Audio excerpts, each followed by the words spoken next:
The first person brave enough to step toward Cassian Cross's daughter was the fat waitress everyone in the Velvet Room had trained themselves not to see.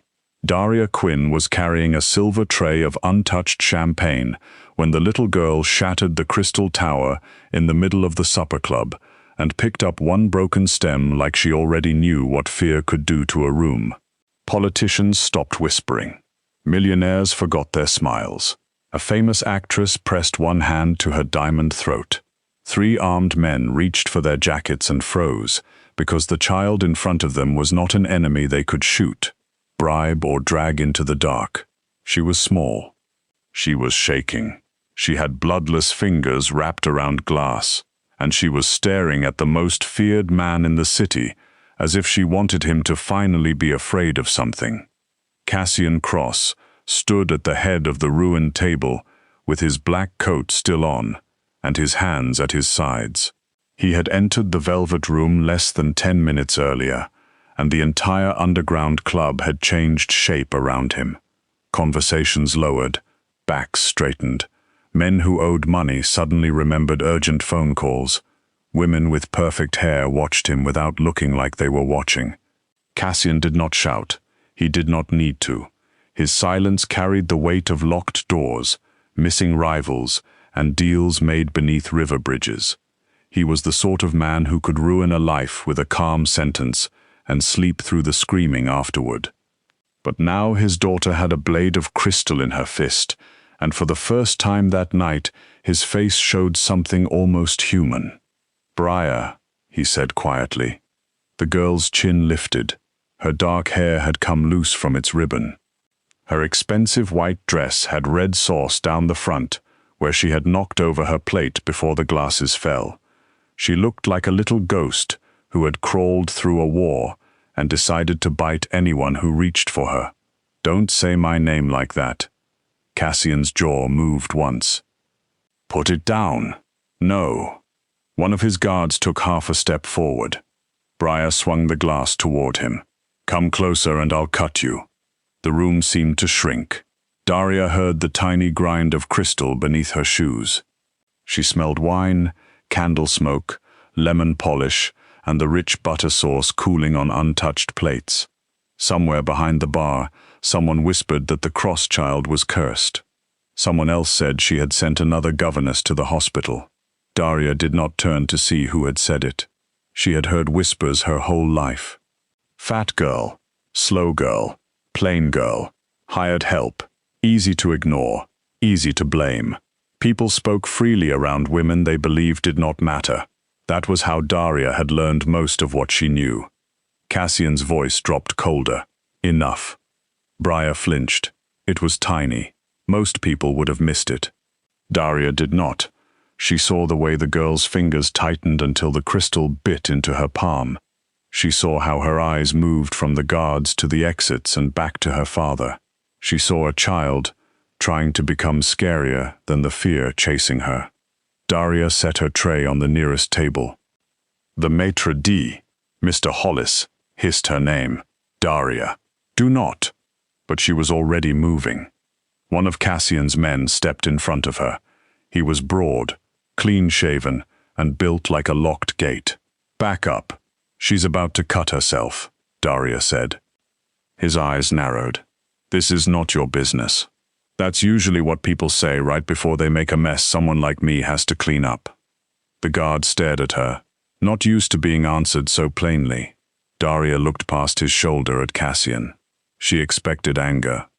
She expected dismissal. Men like him were surrounded by people who obeyed first and thought later. But Cassian only studied her with those still, dark eyes, as if he was deciding whether she was foolish, brave, or some dangerous third thing he had not named yet. "Let her through," he said. The guard moved, not because he wanted to, but because Cassian Cross had spoken. Daria walked slowly. The floor glittered with broken crystal. The velvet curtains along the walls swallowed sound, but she could still feel every stare pressing into her back. She knew what they saw. A large woman in a black server's dress that pinched at the waist because the Velvet Room believed all women should be shaped like wine glasses. Broad hips, Soft arms, sensible shoes, hair pinned up in a way that said she had done it quickly between shifts. She was not the kind of woman this room turned toward with hunger or envy. That had once hurt her more than she admitted. Tonight, it helped. Nobody expected her to be the one who changed the night. She stopped a few feet from Briar and lowered herself carefully onto the floor. A murmur passed through the room. Briar stared at her. "What are you doing?" "Sitting. My knees are going to complain about it later, but that's a private argument between me and my bones." The girl blinked. Daria rested her hands where Briar could see them. "That glass looks sharp." "It is." "I figured. Crystal usually has an attitude." Briar's brows pulled together, like she was trying to decide if she had been insulted. Daria glanced at the wreckage around them. "Also, if you cut somebody, blood gets into the velvet. Then I have to scrub it out. And I have already had enough ruined laundry for one lifetime, so I'm asking you, as a tired working woman, to consider making my evening slightly less disgusting." No one laughed. They were too scared to laugh, but Briar's grip loosened by the smallest amount. Cassian did not move. Daria could feel his attention on her like a hand hovering near flame. He was waiting to see what she would do. No, she realized, he was waiting to see what his daughter would do if no one forced her.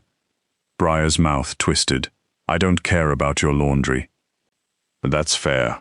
Most people don't." Daria shifted a little, because a piece of glass was pressing through her skirt. "Do you care about your hand?" "No. That one I don't believe." Briar's eyes flashed. "You don't know me."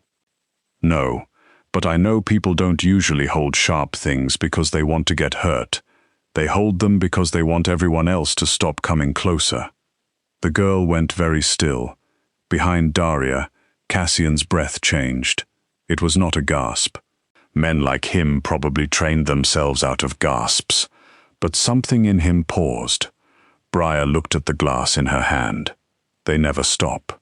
"Who?" "Everyone." Her voice cracked, and she hated it. Daria saw that too. The girl's face hardened fast, trying to cover the break. "Teachers, nannies, doctors, his men, they all come closer. They all say calm down. They all tell him I'm impossible. Then he sends them away and brings another one." Cassian's face tightened. Daria did not look at him. This was not his moment, no matter how powerful he was. "That sounds exhausting," she said. Briar stared at her, like the words were in a language she had forgotten. Daria continued softly. "Being replaced all the time. Having strangers look at you like you are a test they plan to pass. I make them leave. Maybe. Or maybe you make them prove they were already planning to." Briar swallowed. Her fingers trembled around the crystal stem. A thin red line had opened across her palm. Daria saw it, and kept her voice steady.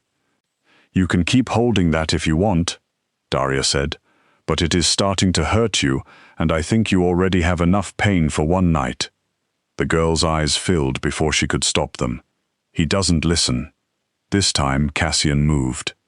Only one step, but Briar saw it and lifted the glass again. Daria raised one hand without looking back. "Don't." The room went colder. Nobody told Cassian Cross not to move.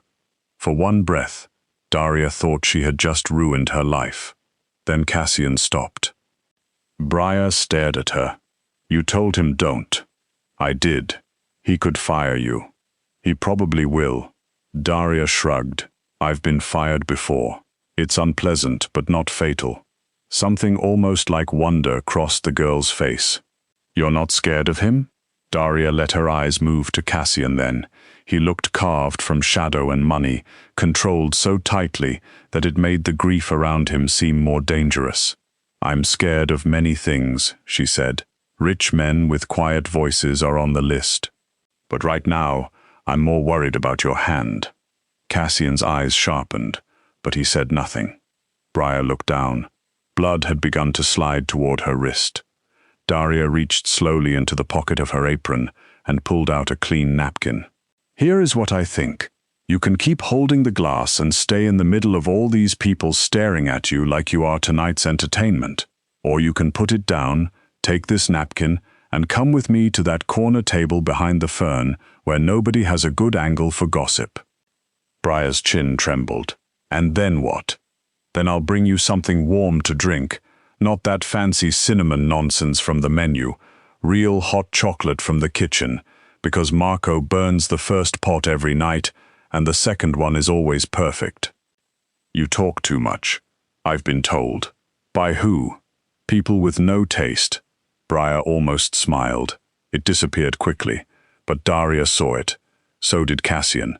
The sight seemed to strike him harder than the broken glass. The girl stared at Daria for a long time. Then she opened her hand. The crystal dropped to the floor. The sound was small, but the room reacted as if thunder had rolled through it. Daria did not rush. She did not clap. She did not praise Briar like a trained dog. She simply leaned forward, wrapped the napkin around the girl's bleeding palm, and said, "Good choice." Briar let her. That was the part Cassian Cross would remember later. Not the glass, not the whispers, not the way the most powerful people in the room had been useless in front of a crying child. He would remember that his daughter, who had bitten a tutor, kicked a therapist, and thrown a silver candlestick through a penthouse window, allowed Daria Quinn to wrap her hand without pulling away. Daria stood with effort and offered her other hand. Briar stared at it. "I can walk by myself." "I assumed you could." "Then why are you doing that?" "Because the floor is covered in broken glass, and these are my only shoes." Briar looked down at Daria's worn black shoes. The left one had a crease near the toe, and a polished place where the leather had thinned. After a moment, she took Daria's hand.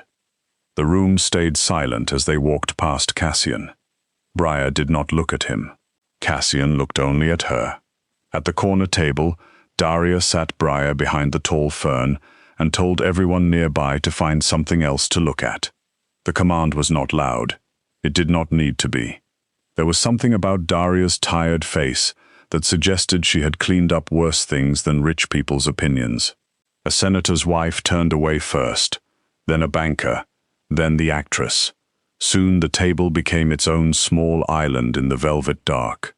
Daria brought the hot chocolate herself. She added too many marshmallows because Briar watched the cup like she expected it to be taken away. The girl drank in small, suspicious sips. "Is your hand bad?" Daria asked. "No." That answer means either it's fine or you would rather lose the hand than admit it hurts. Briar looked at her over the cup. "You're weird." "Deeply." "My father says people who make jokes during serious moments are avoiding the truth. Your father looks like he has never enjoyed a pie without making it feel guilty." Briar choked on a laugh and quickly turned it into a cough. Across the room, Cassian heard it. Daria did not see his expression soften because she was busy pretending the moment was normal. She asked Briar whether she liked marshmallows melted or whole. She told her the kitchen had a mouse nobody could catch because it only appeared when the pastry chef was singing badly. She did not ask about her mother. She did not ask about school. She did not ask why everyone called her impossible. Children in pain were used to adults digging around inside them with polite little shovels. Daria had no interest in digging. She just sat beside her and made the room less sharp. When the club finally emptied enough for Cassian to approach, Briar's cup was empty, and her head rested against the back of the booth. She was not asleep, but she was close. Daria had cleaned the cut and wrapped it properly with supplies from the kitchen. Cassian stopped beside the table. Briar opened one eye. "Don't start." He looked at the bandage. "I wasn't going to. That's new." Pain passed behind his face so quickly most people would have mistaken it for annoyance. Daria did not. Cassian turned to her. "Miss Quinn." She stood. "Mr. Cross." He knew her name. That should not have surprised her. Men like Cassian Cross knew the names of threats, employees, traitors, and useful strangers. Still, hearing it in his voice made the back of her neck warm. "You handled my daughter well." Briar muttered. "I'm not a horse." Daria said. "She handled herself. I mostly complained about laundry." Cassian looked at his daughter. "Briar." The girl's eyes dropped to the table. Daria expected him to command an apology. Instead, he said, "The car is waiting." Briar slid from the booth but paused beside Daria. "Does Marco really burn the first pot?" "Every night." "He says it adds depth." "That's stupid." "It is." Briar nodded once, as if this truth had earned respect, then followed her father toward the private exit. Cassian stopped before disappearing into the back hallway. He looked over his shoulder at Daria, and for a moment, the supper club seemed to hold its breath again. His eyes moved over her face, not with the casual dismissal she knew so well, but with attention sharp enough to feel dangerous. Daria had spent her life becoming invisible, so she could survive rooms like this. Cassian Cross had seen her once, and she knew with a soft coldness in her stomach that being seen by him might become its own kind of trouble. The next afternoon, the black envelope arrived while Daria was eating toast over her kitchen sink. Her apartment was small, loud, and always a little cold no matter how high she turned the radiator. The walls were thin enough for her to hear the neighbor's baby crying and the man upstairs dragging furniture like he was rearranging regret. Daria had worked until sunrise, slept badly, and woken with sore knees from kneeling on the velvet room floor. She was wearing an old robe with a coffee stain on one sleeve when someone knocked. Not a friendly knock, not an impatient one either. 2 controlled taps. She opened the door with the chain still latched. A man in a black suit stood in the hall, not the guard from the club. This one was older, with silver at his temples and a face that gave nothing away. He held out an envelope. "Daria Quinn?" "Depends who's asking." "Mr. Cross." Her stomach tightened. "That answer does not make me less careful." The man's mouth almost moved. "Good." She took the envelope through the narrow opening. It was heavy paper, black as midnight, with her name written in silver ink. Inside was a card, a time, an address, and a cashier's check large enough to make her sit down on the edge of the bathtub because it was the nearest solid object. For several minutes, she only stared. The amount could pay her overdue rent, her medical bills, her mother's old debt that still followed her like a bad smell. It could buy shoes that did not hurt. It could buy a year where she did not have to choose between groceries and a dental appointment. It could buy breathing room, and breathing room was the one luxury rich people never realized they owned. There was also a message. "Mr. Cross requests your presence at his residence this evening to discuss a private position concerning his daughter." Daria read the sentence 3 times. Then she laughed once, quietly, because fear and opportunity often had the same handwriting. She knew she should refuse. Cassian Cross was not a man a woman like her visited alone. He lived in the part of the city where towers scraped the clouds and windows never opened unless someone paid to make them. His world swallowed people. It especially swallowed women who needed money. But Daria had learned young that survival rarely arrived wearing safe shoes. Sometimes it came as a black envelope and a car waiting downstairs. She showered. She pinned her hair. She wore the cleanest dress she owned, a navy one that did not quite fit the way it had 2 winters ago, but still made her feel steady. Before leaving, she stood in front of the mirror and looked at herself the way other people looked at her first. Fat, tired, ordinary, not polished, not delicate, not the sort of woman who belonged inside penthouses or private elevators or a mafia boss's attention. Then she looked longer and saw what they always missed. Strong hands, clear eyes, a mouth that had learned not to tremble, a body that had carried her through every hard day and never once abandoned her. "All right," she whispered to her reflection. "Let's go be stupid carefully." The car took her across the city as evening settled blue against the glass towers. The driver did not speak. Daria did not ask questions. She watched restaurants glow, watched people laugh through windows, watched a homeless man wrap newspaper around his hands near a subway grate. The city was always two cities at once, one that drank champagne beneath chandeliers and one that counted coins under fluorescent lights. Daria had spent most of her life in the second one, carrying trays into the first. Cassian Cross's building did not have a lobby so much as a warning. Marble floors, black walls, security men placed so quietly they felt built into the architecture. The elevator opened only after a scan of the driver's hand and a call made in a low voice. Daria stood alone as the doors closed, feeling the rise in her stomach as the city dropped beneath her. The penthouse opened into silence. Not peaceful silence, expensive silence, the kind made by thick carpets, sealed glass, and staff trained to disappear before anyone important had to notice them. The ceiling rose too high, the windows were too wide. The furniture looked untouched, as if comfort had been purchased but never invited to sit down. There were no toys in the entry, no school books, no shoes kicked beside a door, no evidence that a child lived there except for a faint black mark on one wall where something had once hit and been cleaned badly. Cassian waited near the windows. Without the crowded drama of the velvet room around him, he seemed even more dangerous. His suit was dark, his posture calm, his face unreadable. Behind him, the city glittered like something he owned and did not trust.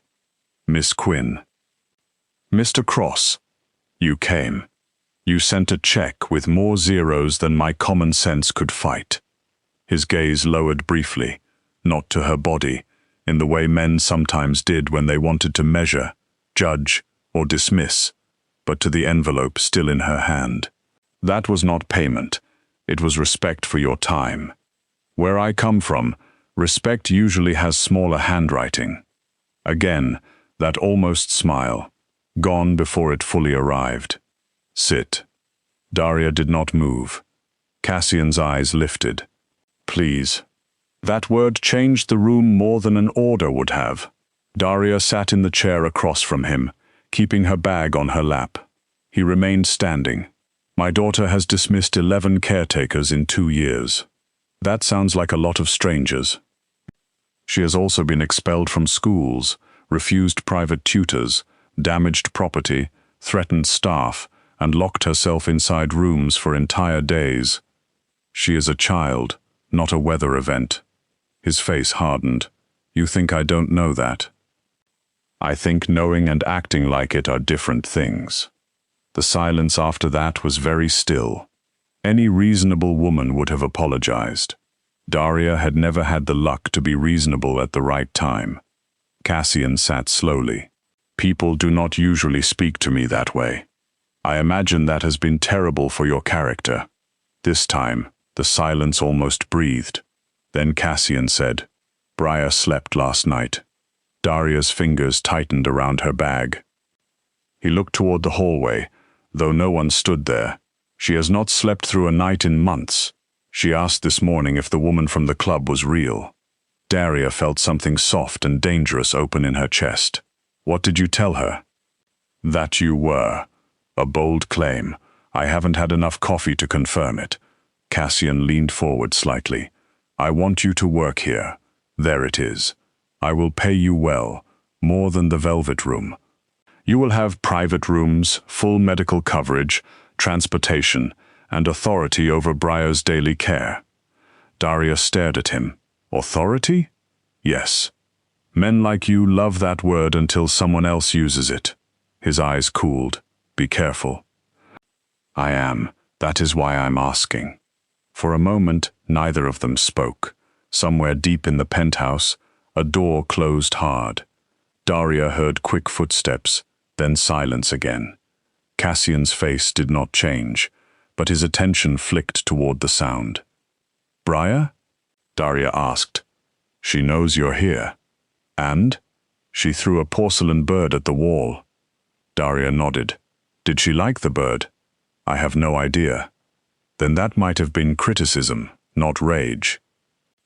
Cassian looked at her as if she had said something absurd.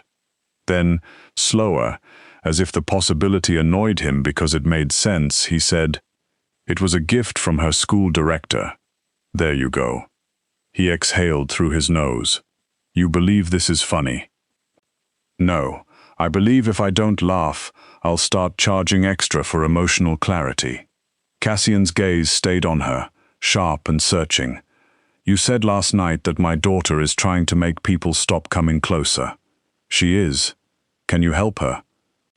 Daria did not answer quickly. That seemed to surprise him. Finally she said, "I can help if this house stops treating her like a problem with a pulse." His expression closed. Daria continued anyway. "You said specialists failed. Tutors failed. Nannies failed. Maybe they did. Or maybe they were hired to make Briar quieter, easier, more presentable. That is not the same as helping her." Cassian's voice turned soft in the dangerous way. "You know nothing about what I have done for my daughter. I know she was holding broken glass in a room full of adults, and not one person asked why she needed it." The words landed hard. Daria saw it. Good. Some truths needed to bruise. Cassian looked away first. It was so small she almost missed it. "I can give you anything you need," he said. "No, you can't." His eyes returned to hers. Daria's voice softened, but not by much. "You cannot hire me to love her in your place." Something moved across his face. Anger, maybe. Pain, certainly.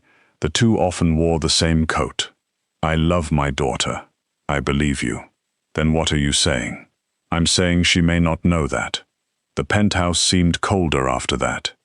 Daria suddenly understood the black mark on the wall, the empty surfaces, the perfect furniture.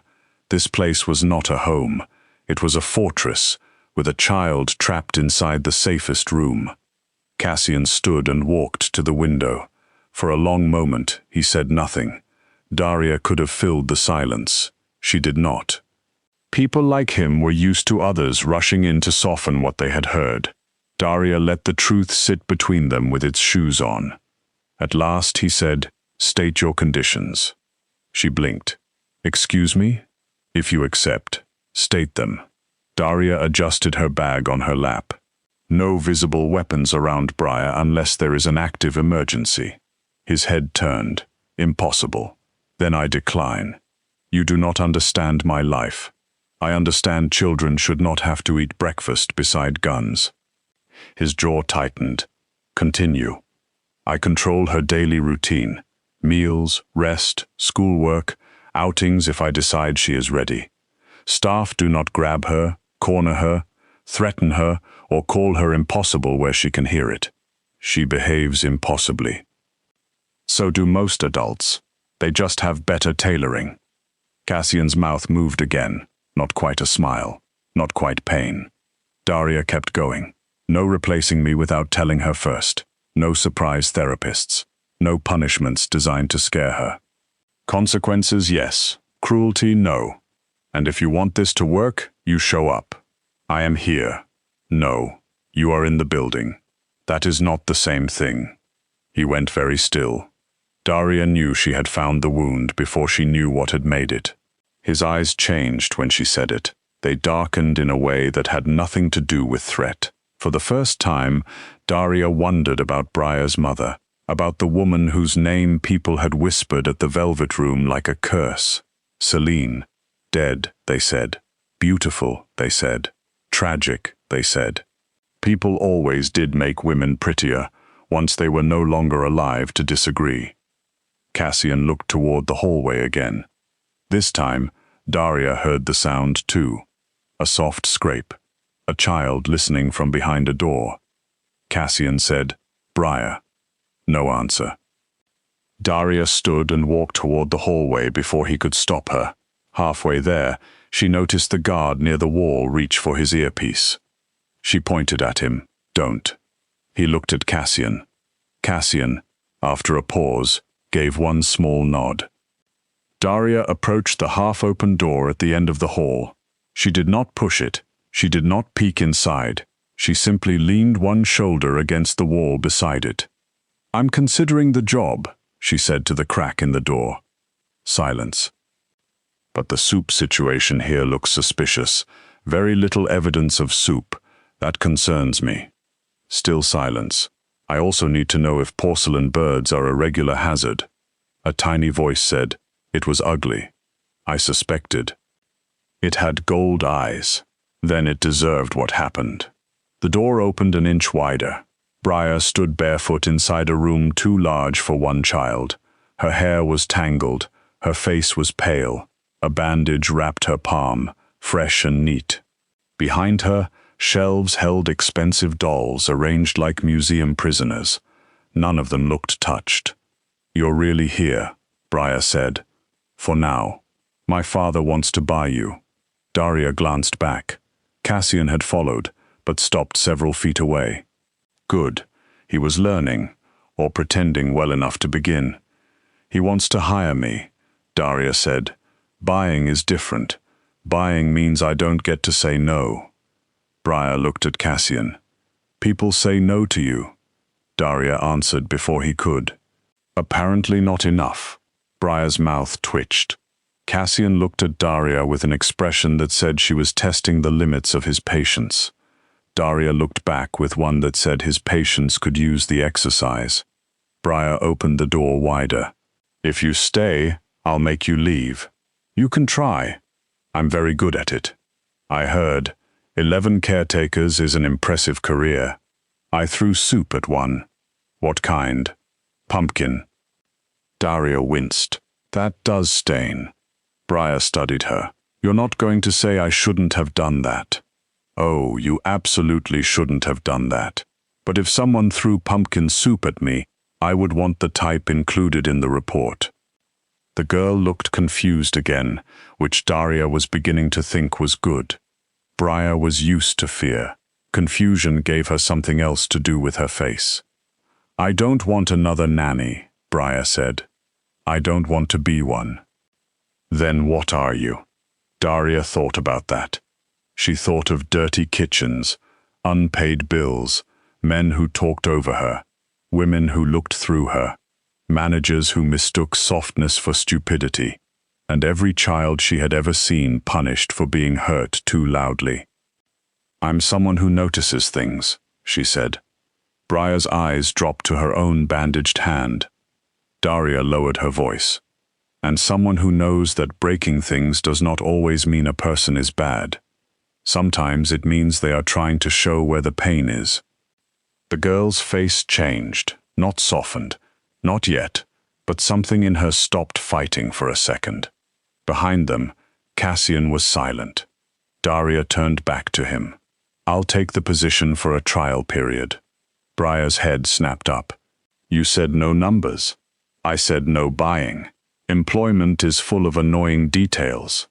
Cassian said, "You will start tomorrow." "I will start after my conditions are written down." His brow lifted. "And signed," she added. For a moment, the most feared man in the city simply stared at the fat waitress from the velvet room who had come into his penthouse and rearranged the air. Then he nodded. "Written and signed," he said. Daria should have felt victorious. Instead, as Briar watched her with suspicion and hope tangled so tightly they looked the same, Daria felt the first quiet pull of fear. Not fear of Cassian's money, or his guards, or the shadows attached to his name. Those were obvious dangers, and obvious dangers could sometimes be managed. This fear was softer, stranger. It came from the way Briar had looked relieved before she remembered not to. It came from the way Cassian's voice had broken without sound when Daria said his daughter might not know she was loved. It came from the sudden, terrible understanding that this job would not only ask her to care for a grieving child, it would ask her to walk into the locked heart of a violent man's home and teach everyone inside it how to become human again. The next morning, Daria Quinn moved into Cassian Cross's penthouse with 2 suitcases, 3 pairs of sensible shoes, and the quiet feeling that she had just stepped inside a story people like her were usually not allowed to survive. The elevator opened to the same wide, silent room, but in daylight, the place looked even less like a home. The windows showed the city shining cold and silver below. The floors were polished so clean, they seemed afraid of footprints. The flowers on the table were perfect and untouched. Even the air smelled expensive, like cedar, glass, and distance. Daria stood there for a moment with her bags beside her and thought that if grief could hire an interior designer, it would probably choose something like this. Briar watched her from the top of the floating staircase. She wore black leggings, a grey sweater too large for her small frame, and the expression of a child preparing for war. Her hair was brushed badly, which told Daria someone had tried to do it for her and lost. Cassian stood below, near the windows, speaking quietly to one of his men. 3 guards were visible, though none of them held weapons in the open. Daria noticed that immediately. It was one of her conditions.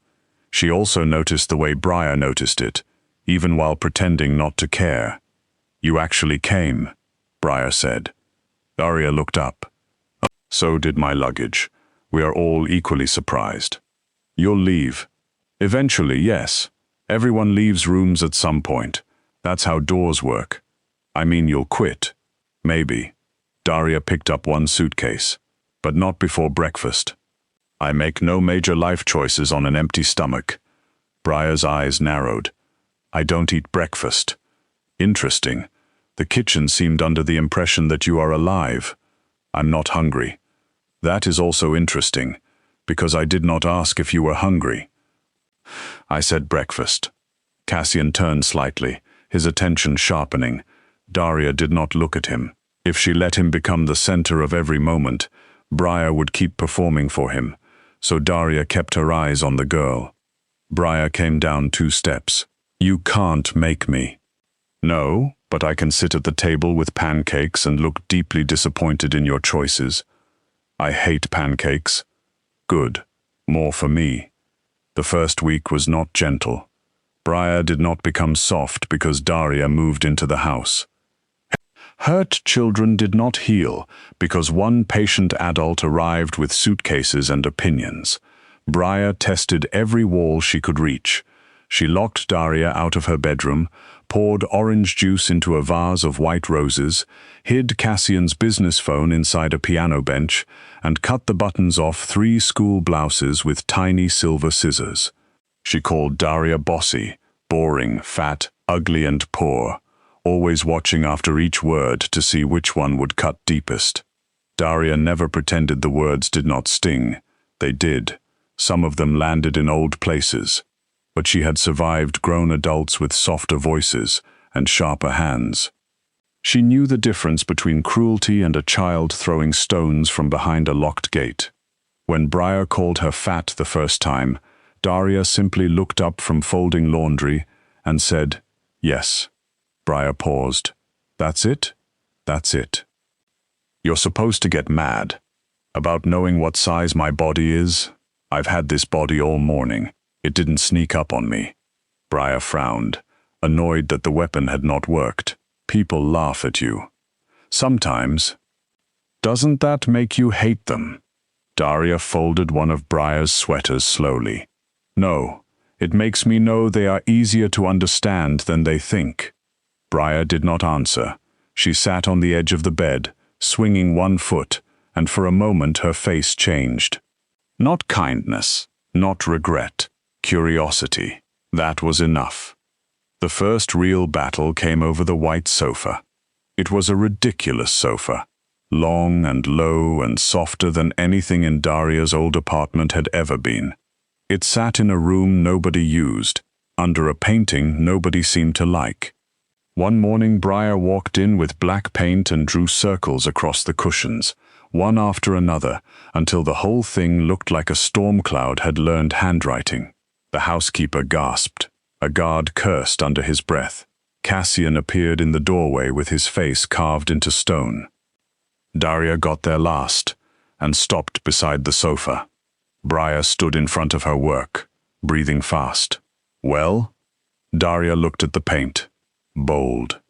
Briar's mouth fell open a little. "That's all?" No, it's also wet. Cassian said, Briar. The girl's shoulders jumped at his voice. Her chin came up fast. I hate that sofa. So I see, Daria said before Cassian could continue. It's ugly. It is very ugly. The housekeeper made a shocked sound. Cassian looked at Daria. Miss Quinn. Daria finally turned to him. Did she lie?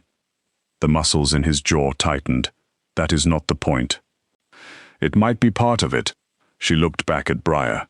You still have to clean it. Briar's face changed from victory to outrage. No. Yes. My father can buy another one. I'm sure he can.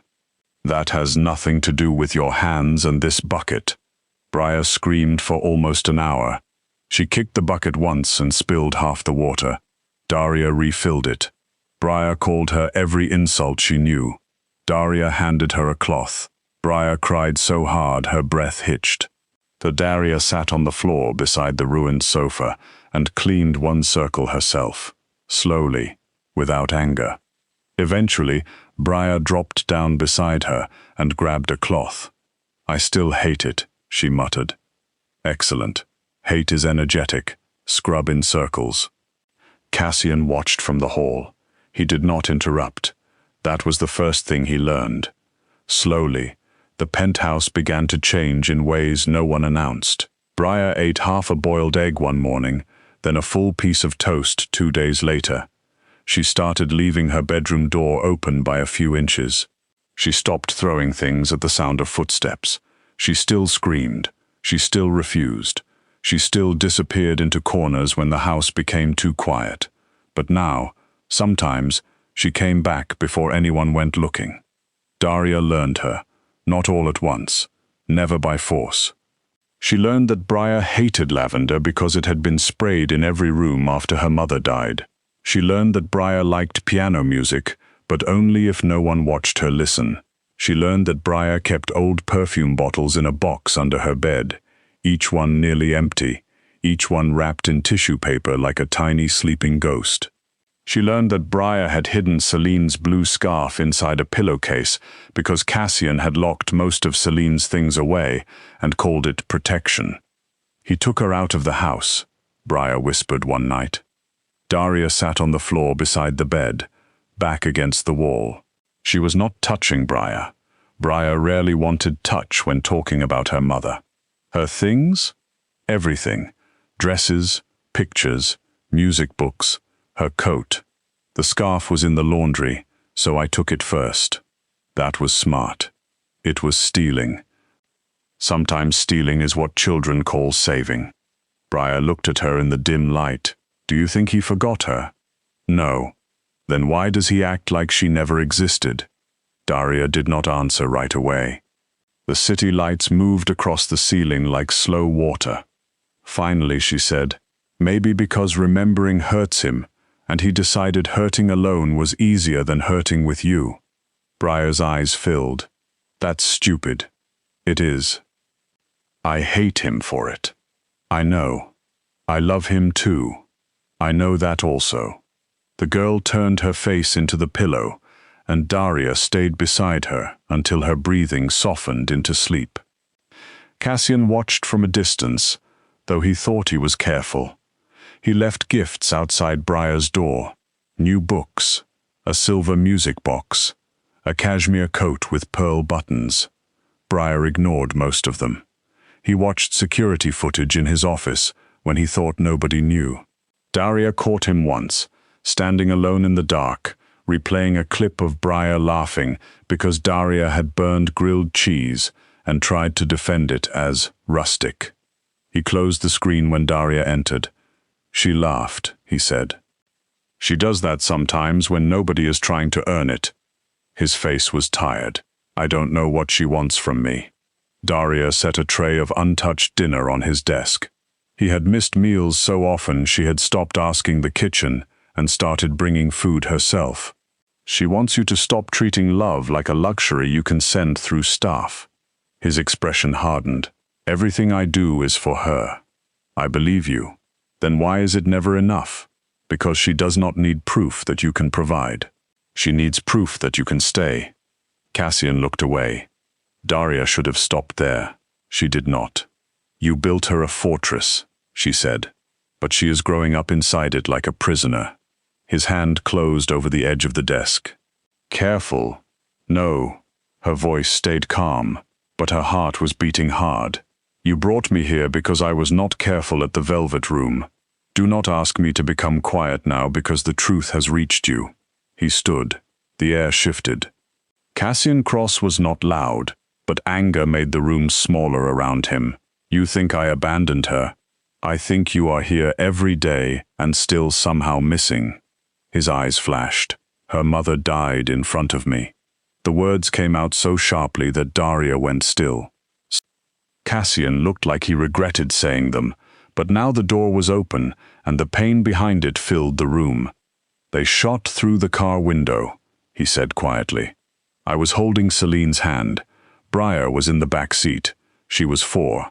I covered Briar before I covered Celine. That is what I remember. Every time my daughter looks at me, I remember choosing who I could save fast enough. Daria's throat tightened. Cassian's voice dropped lower. So yes, I built walls. I hired guards. I removed anything that made Briar cry until there was almost nothing left. I thought if I could keep the world away from her, the world could not take anything else. And did it work? Daria asked softly. His face changed because the answer was standing between them. No, it had not worked. It had only locked grief inside with the child. The anniversary of Celine's death came during a cold week when snow tapped softly against the penthouse windows. Nobody told Daria the date. The house told her. The guards became quieter. The staff moved like they were afraid sound itself might break something. Cassian did not come to breakfast. Briar did not come out of her room. By noon, the blue scarf was gone from its hiding place. By 3, Daria found Briar locked inside Celine's old music room. The room had not been opened in years. Dust lay along the doorframe. Inside, Daria could hear one piano key struck again and again, soft and uneven. Cassian arrived behind her with 2 guards. "Open it," he said. One guard stepped forward. Daria blocked him. Cassian's eyes turned cold. "Move." "No. My daughter is in there." "Yes. And if you break that door, you will teach her that love in this house still arrives by force." His face went pale beneath the anger. She could hurt herself. She is already hurt. That does not mean you get to become another thing she survives. For one terrible second, Daria thought he would push past her. Then Cassian looked at the door, and all the command seemed to leave his body at once. He lowered himself to the floor. The guards stared. Daria stepped back. Cassian sat outside the locked music room in his perfect black suit, one hand resting against the door like it was the side of a coffin. "Briar," he said. The piano key stopped. "I don't know how to do this," he said. No answer. "I have been angry for a long time because anger was easier than being sad. I thought if I stayed hard enough, nothing else could break. But I left you alone inside a pain that belonged to both of us." Behind the door, something moved. Cassian's voice broke, not loudly, not dramatically, but enough. "I miss her too." The lock clicked. The door opened slowly. Briar stood there wrapped in Celine's blue scarf, her face wet and small and furious with grief. Cassian fell to his knees before she reached him. Briar crashed into his arms like she had been falling for years. He held her with one hand in her hair and the other pressed against her back, and for the first time since Daria had entered that house, Cassian Cross looked less like a man who ruled a city, and more like a father who had finally come home. Daria turned away before either of them saw her crying. For a while after that, the penthouse became warmer. Not suddenly, not perfectly, but honestly. Cassian began sitting at breakfast even when Briar ignored him. He learned that she liked strawberries cut in quarters, not halves. He learned not to ask 10 questions when she played piano. He learned to knock. Briar learned that her father's silence did not always mean anger. Sometimes it meant he was listening because Daria had kicked him under the table. There were still storms. Some days Briar shouted that she hated him. Some nights Cassian stood outside her room, afraid to go in. But the door opened more often now. The house breathed differently. A blanket appeared on the living room sofa. Books were left on tables. Briar's shoes ended up under chairs. Daria made soup in the kitchen even though the chef looked personally wounded by the idea. Cassian ate 2 bowls and said nothing when Briar put too much pepper in his. Then the warning came. It happened at a rooftop winter market on a bright afternoon when the sky was pale and the city below looked harmless for once. Daria had argued for the outing for 2 weeks. Briar needed air, noise, ordinary life. Cassian had refused until Briar herself said, "I want to go," while looking directly at him with Celine's scarf around her neck. That was how Daria found herself walking beside Briar between stalls of handmade candles, roasted nuts, paper stars, and warm cider, with Cassian's guards spread so carefully through the crowd that only Daria noticed all of them. Briar held a paper cup of chocolate in both hands and pretended not to enjoy the lights strung above the booths. A polished older woman approached while Briar was choosing a painted wooden fox. She wore a cream coat, red gloves, and the kind of smile that looked expensive to maintain. "What a lovely scarf," the woman said. Briar touched it at once. Daria stepped closer. "Thank you." The woman's eyes moved to Daria, then dismissed her too quickly. That was her mistake. Blue was always Celine's color. The market noise seemed to fade. Daria kept her face still. "Did you know her?" Everyone knew Cassian Cross. Beautiful woman. Terrible driver though, wasn't she? Briar's cup trembled. Daria's body went cold. The official story had called the shooting a car accident first, before the truth leaked into whispers. This woman knew exactly which wound she was touching. The woman leaned closer and placed something on the stall beside the wooden fox. A black ribbon. "Tell Cassian the Velez family remembers what he took." Daria did not grab her. She did not shout. She did not scare Briar with the full shape of the danger. She simply picked up the wooden fox, paid the stunned vendor, took Briar's hand, and said, "We are leaving now. But now, sweetheart." Briar heard the change in her voice and obeyed. Daria moved through the market calmly, not fast enough to cause panic, not slow enough to give danger another chance. She put Briar into the car, got in beside her, and only then handed the ribbon to Cassian's head guard. "Tell him," she said. They reached her in a crowd. That night, the fortress returned. More guards, more cameras, more locked elevators. Cassian became quiet in the old way, and Daria saw Briar begin to shrink under the weight of it. The difference was that now Briar did not rage first. She came to Daria's room with the wooden fox clutched in one hand. "Are they going to kill him?" she asked. Daria pulled back the blanket. Briar climbed into bed beside her like a much younger child. "Your father is very hard to kill," Daria said. "My mother wasn't." The sentence hurt, because it was true. Daria wrapped one arm around her. "No, she wasn't. But we are here now, and we are going to be careful without becoming cruel to ourselves." 2 nights later, the lights went out during dinner. For one breath, everyone froze. Then the alarms screamed. Cassian rose so fast his chair hit the floor. Guards moved. Somewhere below, glass broke, followed by the sharp crack of gunfire. Briar dropped her fork. Daria was already moving before anyone gave an order. "Briar, with me." "My father, with me." Cassian looked across the table at Daria. There was no time for a speech, no time for fear to dress itself as control. He simply nodded toward the service hall. "Take her down." Daria grabbed Briar's hand and ran. The hidden passage was narrow and dark, built behind the kitchen walls for staff who were never meant to be seen. The floor shook once. Dust fell from the ceiling.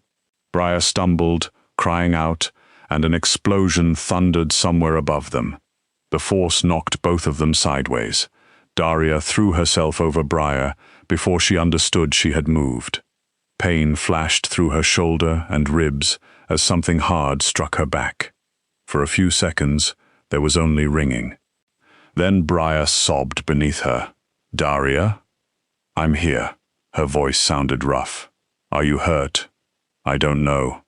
"That means we check later. Can you stand?" Briar nodded. Daria's side burned, but she pulled the girl up and kept going. They reached the emergency vault beneath the building, with one guard left alive at the door. He had blood on his sleeve and terror in his eyes. Daria pushed Briar inside, then turned back. "Where is Cassian?" The guard swallowed, drawing them away. Briar screamed, "No!" Daria dragged her into the vault as the door sealed. The lock rolled into place with a sound that felt final. Inside, the room was small, steel-lined, and stocked with water, medical kits, blankets, and screens that showed nothing but static.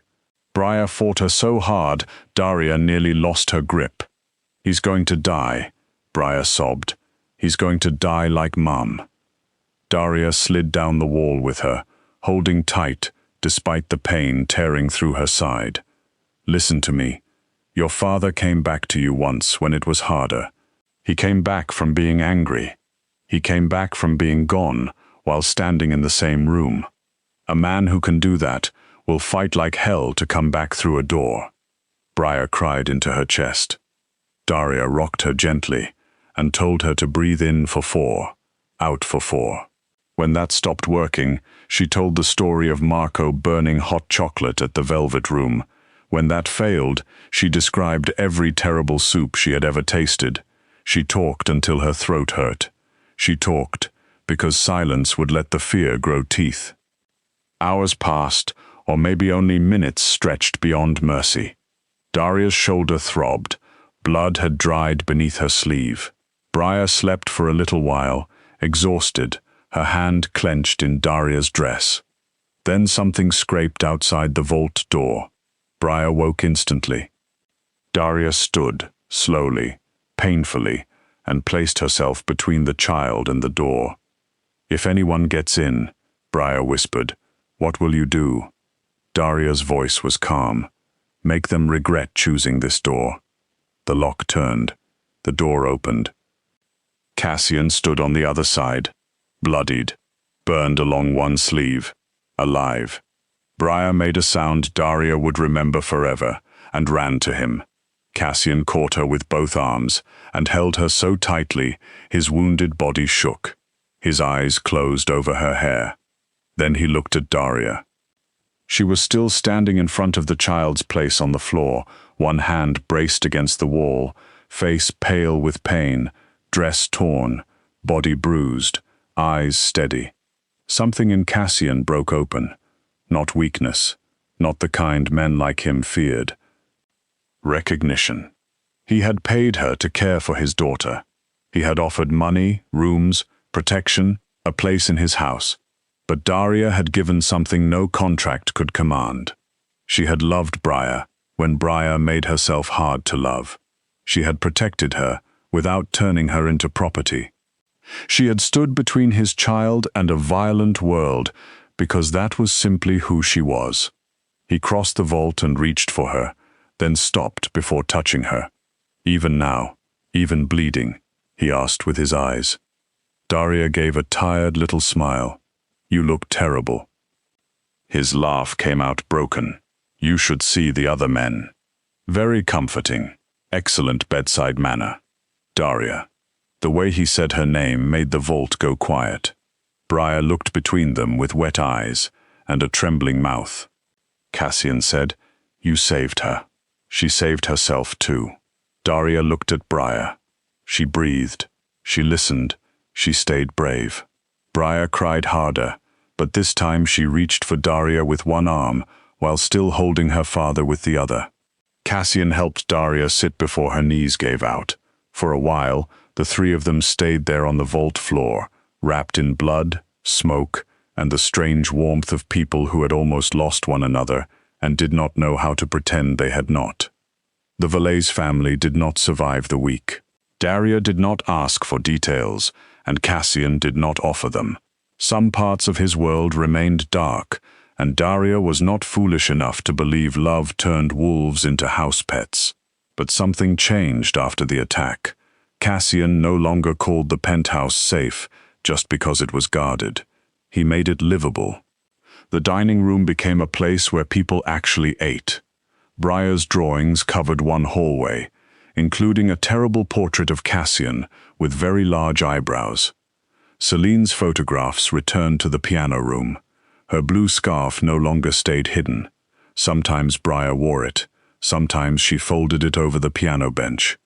Sometimes Cassian touched it when he thought no one saw. Daria healed slowly. She hated being fussed over and complained whenever the doctor used the word rest. Briar became impossible in a new way, hovering over her with soup, pillows, books, and strict instructions. Cassian was worse. He appeared at her door with tea, medicine, blankets, and the guilty expression of a man who had discovered care could be more frightening than war. One evening, weeks later, Daria found him standing in the kitchen trying to make hot chocolate. There was cocoa on the counter, milk on his sleeve, and a pot that smelled dangerously close to burning. She leaned in the doorway. The city should know its most feared man has been defeated by dairy. He turned, looking deeply offended. The recipe was vague. It said stir. It did not say constantly. That is strongly implied by the behavior of milk. Briar, sitting at the table with her wooden fox, sighed. You both talk too much. Daria and Cassian looked at each other. The kitchen filled with something that might have been laughter if any of them trusted it completely. Later that night, after Briar fell asleep on the sofa with her head in Cassian's lap and her feet tucked under Daria's blanket, Cassian walked Daria to the windows. Snow moved softly beyond the glass. The city below glittered, still dangerous, still beautiful, still full of rooms where people like Daria were overlooked until they became necessary. Cassian stood beside her, close but not touching. You are not an employee anymore. Daria looked at him. That sounds like a firing. It is not. Good, because I was about to demand severance. His mouth softened. You are the reason my daughter is alive. Cassian, you are the reason she laughs. The reason this place has noise in it. The reason I remembered that protecting someone is not the same as loving them well. He paused, and for once the silence did not hide him. You made my home human again. Daria looked away because the words were too large to hold all at once. I didn't do it alone. No, but you began it. She thought of the woman she had been that first night, walking across broken crystal while rich people stared. She thought of every person who had looked past her, every man who had mistaken softness for weakness, every mirror that had asked her to apologize for taking up space. She had not become valuable because Cassian Cross finally saw her. She had been valuable when she was carrying trays, valuable when her shoes hurt, valuable when people laughed, valuable before anyone powerful knew her name. Briar stirred on the sofa and mumbled, Daria? I'm here, Daria called softly. The girl settled again. Cassian looked at Daria, and the feared man who had once ruled every room with silence waited like someone learning a gentler language. Stay, he said, then corrected himself, voice lower. Please stay. Not because I need you to fix us. Not because I can pay you. Stay only if this is where you want to be. That was the difference. That was everything. Daria looked at the sofa, where Briar slept beneath her blanket. She looked at the kitchen, where the hot chocolate had burned after all. She looked at the windows, the snow, the imperfect warmth spreading through a place that had once felt like a tomb. Then she looked at Cassian. I'll stay, she said. But tomorrow we are buying a normal sofa. His eyebrows lifted. The white one.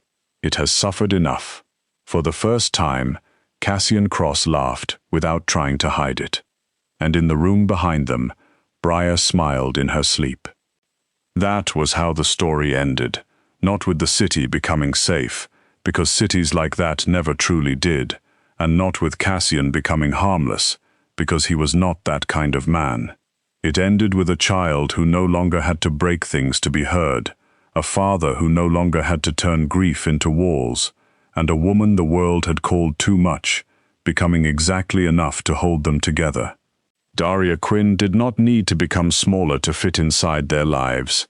The house had to grow warmer around her, and it did, night by night, meal by meal, laugh by laugh, until the penthouse above the city was no longer only a fortress.